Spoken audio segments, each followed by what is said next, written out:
بسم اللہ الرحمن الرحیم الحمد للہ رب العالمین والصلاة والسلام علی رسولہ الکریم وعلی آلہ واصحابہ اجمعین اما بعد۔ میرے پیارے دوستو، نوجوان ساتھیوں، قابل احترام پردہ نشین خواتین و حضرات، پیارے بچوں اور بچیوں،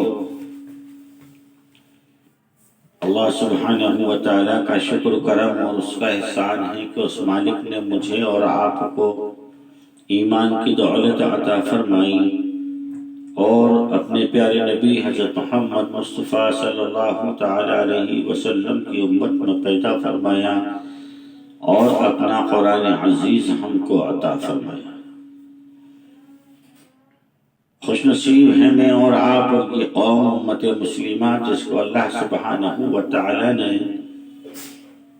تمام امتوں پر سردار بنایا، تمام امتوں پر گواہ بنایا، تمام امتوں کو سے بلندی نصیب فرمائی، ورنہ آج میں اور آپ حرام کھاتے ہوتے، غلاظت کھاتے ہوتے، غلاظت پیتے ہوتے، غیر اللہ کو اس کے سامنے جھکتے ہوتے، غیر اللہ کو پوجتے ہوتے، آج ہماری زندگی کا کوئی مقصد نہ رہتا، کوئی مشن نہ رہتا۔ شکر ہے اس رب العالمین کا جس نے مجھے اور آپ کو ایسے نبی کی امت میں پیدا فرمایا کہ جس نبی کے آنے کا انتظار حضرت آدم علیہ السلام سے لے کر حضرت عیسیٰ علیہ السلام تک تمام نبی اور رسولوں نے کیا اور ان کا اعلان کیا۔ چاند اور سورج، آسمان، ستارے، زمین، ہوائیں، پانی، غذا، ہر چیز نے جس نبی کا انتظار کیا، اس نبی کے امتی ہیں میں اور آپ، تو مجھے اور آپ کو چاہیے کہ ہم ہر قدم پر، ہر سانس پر اپنے پروردگار کا شکر ادا کرنے والے بن جائیں اور نبی علیہ السلام کے طریقوں کو فالو کرنے والے بن جائیں اور آپ کی سنتیں ہمارے اندر ہوں۔ ہمارا بیٹھنا، اٹھنا، چلنا، پھرنا، کھانا، پینا، کاروبار کرنا، مزدوری کرنا، ملازمت کرنا، تقریر کرنا، ہمارا علم حاصل کرنا، رشتہ داروں کے ساتھ ملنا، ان سے رشتہ داریاں کرنا، دوستی کرنا، بازاروں میں نکلنا، سڑکوں پر چلنا، گلیوں میں چلنا، سفر کرنا، بچوں کے نکاح کرنا، چھوٹے بڑے فنکشن کرنا، عید اور بقرعید جیسے تہوار، عظیم الشان تہوار کا منانا، رمضان المبارک کے روزے رکھنا، شعبان کا احترام کرنا، شعبان کے مہینے کا احترام کرنا، یہ تمام چیزیں ہمارے اندر ایسی ہونی چاہیے جیسے حضرات صحابہ رضوان اللہ تعالی علیہم اجمعین میں ہوا کرتی تھی۔ کیا کہنا حضرات صحابہ رضوان اللہ تعالی علیہم اجمعین کا، کس قدر محبت اللہ کے نبی سے آپ حضرات کیا کرتے تھے، آپ کے اعمال کیسے تھے، رات رات بھر اللہ کے سامنے رونا، سجدے کرنا، لمبی نمازیں پڑھنا، لمبی لمبی دعائیں کرنا، اللہ سے مدد مانگنا، تمام طاقتیں ہونے کے باوجود، پیسہ ہونے کے باوجود، حکومتیں ہونے کے باوجود اللہ کے سامنے ایسے گڑ گڑاتے تھے، ایسے تڑپتے تھے، اے اللہ کہیں ایسا نہ ہو کہ ہمارے سانسوں سے بھی ایسی خطا ہو جائے کہ آپ ہم سے ناراض ہو جائیں یا آپ کا نبی ہم سے ناراض ہو جائے۔ کس قدر صلاحیتیں، کیسی تعلیم اللہ کے نبی نے صحابہ رضوان اللہ تعالی علیہم اجمعین کو عطا فرمائی تھی۔ قرآن کریم میں بھی اللہ سبحانہ و تعالی فرماتا ہے اے لوگوں بڑوں کا ادب کرو، چھوٹوں سے محبت کرو، غریبوں کے کام آؤ، معذوروں کے کام آؤ۔ وَبِالْوَالِدَيْنِ إِحْسَانًا، اور والدین کے ساتھ اچھا سلوک کرنا۔ ایک شخص اگر پابند یا نمازی ہو، روزدار ہو، قرآن کریم کی بھی تلاوت کرتا ہو اور ہر وقت اللہ کا ذکر کرتا ہو، حلال کماتا ہو، محنتی ہو،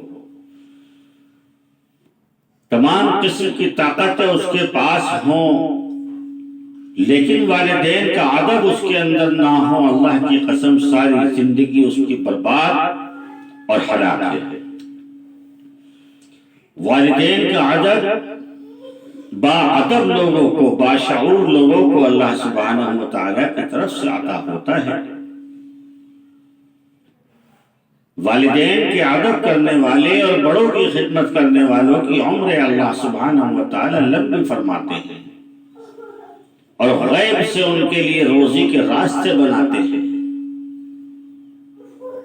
والدین کا ادب کرنے کے ساتھ ساتھ، ان کی خدمتیں کرنے کے ساتھ ساتھ، چھوٹوں سے محبت کرنے کے ساتھ ساتھ، اگر ہم اللہ سبحانہ و تعالیٰ کی عبادت کریں، اپنے پروردگار کو راضی اور خوش کرنے کی کوشش کریں اور پیارے نبی صلی اللہ تعالی علیہ وسلم کی اتباع کریں، آپ کی سنتوں پر عمل کریں، تو انشاءاللہ ثم انشاءاللہ مجھے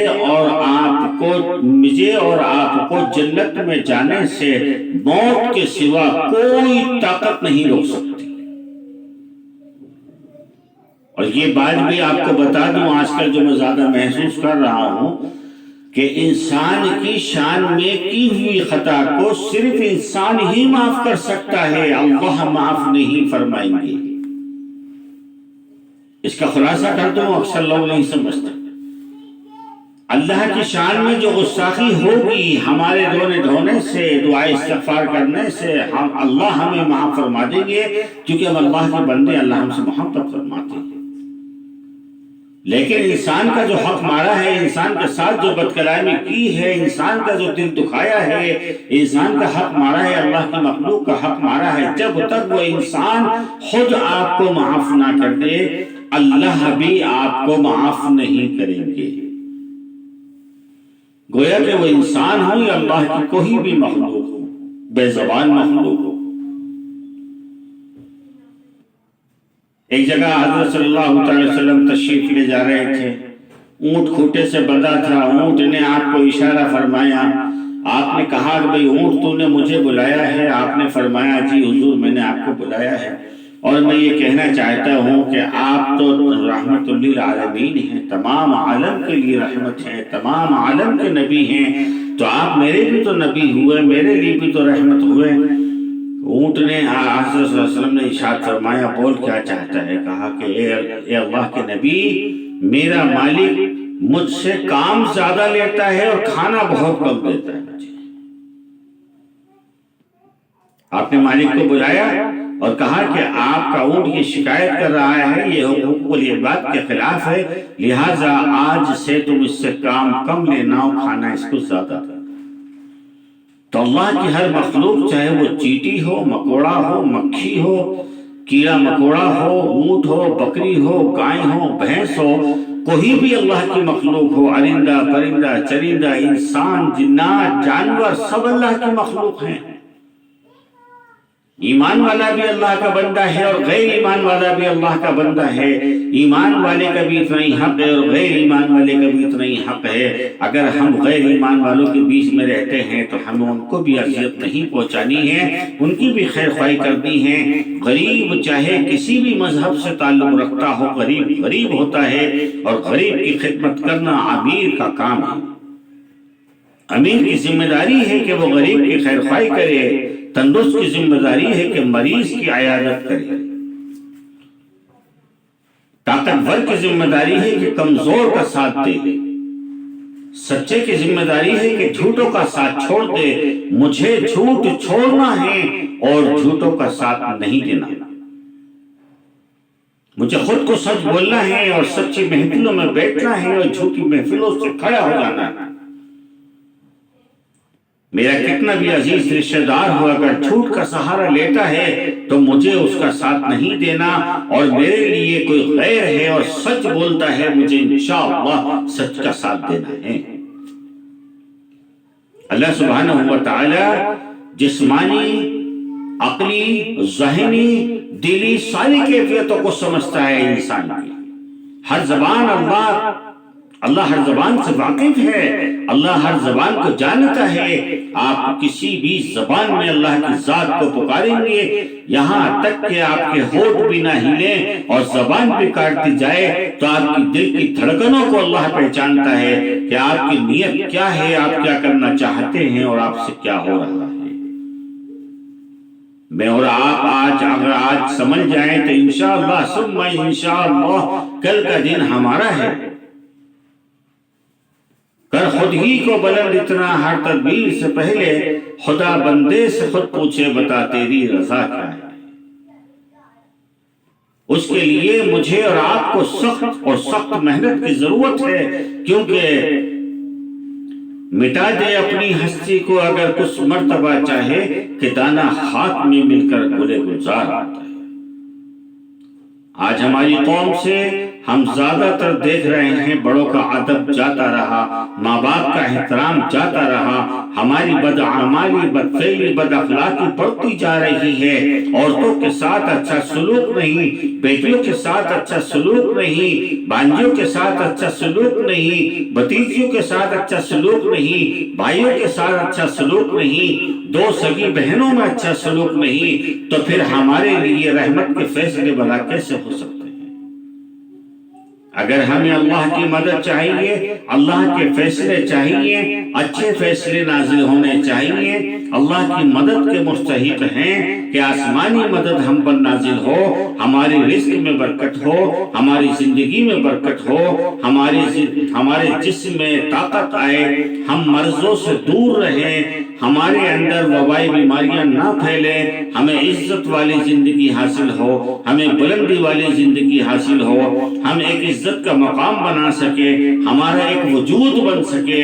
عالم میں ایک وجود ہونا چاہیے، ہماری نسلوں کو کامیاب ہونا چاہیے، ہماری نسلیں اچھی ہوں، اچھے سے اچھی ہوں، اور نسلوں کے سامنے ہماری نسلیں بلند والی ہوں. تو ہمیں اللہ کے قانون کو ماننا ہے، نبی علیہ السلام کے طریقے کو اپنانا ہے، صحابہ والا طریقہ اپنی زندگی میں داخل کرنا ہے، اپنی جان، مال، وقت، عزت آبرو کی قربانی دینی ہوگی، اللہ کے سامنے جھکنا ہوگا، اللہ سے معافی مانگنی ہوگی، حلال کمانا ہوگا، سچ بولنا ہوگا، بڑوں کا ادب کرنا ہوگا، چھوٹوں سے محبت کرنی ہوگی، پڑوسی کا احترام کرنا ہوگا، اور اپنی نگاہوں کی، اپنی شرمگاہوں کی حفاظت کرنی ہوگی. بازاروں میں بھی ڈرنا ہے، گھروں میں بھی ڈرنا ہے، مسجدوں میں بھی ڈرنا ہے. اللہ کی ذات مجھے یہاں بھی دیکھ رہی ہے، اللہ مجھے سن رہا ہے. اللہ کے نورانی فرشتے کرام کاتبین جو میرے ساتھ ہیں وہ میرے اعمال نامہ اعمال اپنے رجسٹر میں لکھ رہے ہیں، جو کل میدان حشر میں تمام کائنات کے سامنے کھولے جائیں گے اور مجھے بے پردہ کر دیا جائے گا. وقت کی تنگی ہونے کی وجہ سے اور بیمار ہونے کی وجہ سے زیادہ لمبی بات نہیں ہو پاتی ہے. اللہ سبحانہ و تعالیٰ سے یہ دعا کریں اللہ مجھے صحت کاملہ عاجلہ عطا فرما دے، اور اللہ تعالیٰ کہنے سننے سے زیادہ عمل کی توفیق نصیب فرمائے. اللہ تعالیٰ امت مسلمہ کے جوانوں کو، بچوں کو، بوڑھوں کو، عورتوں کو ہدایت نصیب فرمائے. اللہ ہماری مسجدوں کی، مدارسوں کی، علماء کرام کی، بزرگان دین کی، ہمارے ملک ہندوستان کی، پورے عالم کی حفاظت فرمائے، کیونکہ پورے عالم میں جو نظام آتا ہے، رزق آتا ہے، ہوائیں چلتی ہے، بارشیں ہوتی ہے، اللہ کی قسم وہ مسلمان کی وجہ سے، ایک ایمان والے کی وجہ سے ہے۔ ایمان والا اللہ سے مانگتا ہے، اللہ ایمان والے کے لیے اپنی رحمت نازل فرماتے ہیں، اس سے سب کو حاصل ہوتا ہے۔ اگر آج بے روزگاری ہے تو اس میں بڑا عمل میرا اور آپ کا بھی ہے۔ تو اس لیے اچھی محنت کرے، سچی محنت کرے، اپنے پروردگار کو راضی کرے، خوشحالی لائیں، خوش رہیں، اور سب کے لیے اللہ سے دعائیں مغفرت اور اچھی صحت کی دعا کرتے رہیں۔ اللہ تعالیٰ فلسطین کے مسلمانوں کے بچوں کی حفاظت فرمائیں، مسجد اقصی کی اللہ تعالیٰ حفاظت فرمائیں، اور دجالی فتنوں سے پوری امت کو محفوظ فرمائے، یاجوج ماجوج کے حملوں سے محفوظ فرمائے، شیاطین کے وسوسوں سے حملوں سے محفوظ فرمائے۔ آمین اللہم آمین۔ السلام علیکم ورحمۃ اللہ وبرکاتہ۔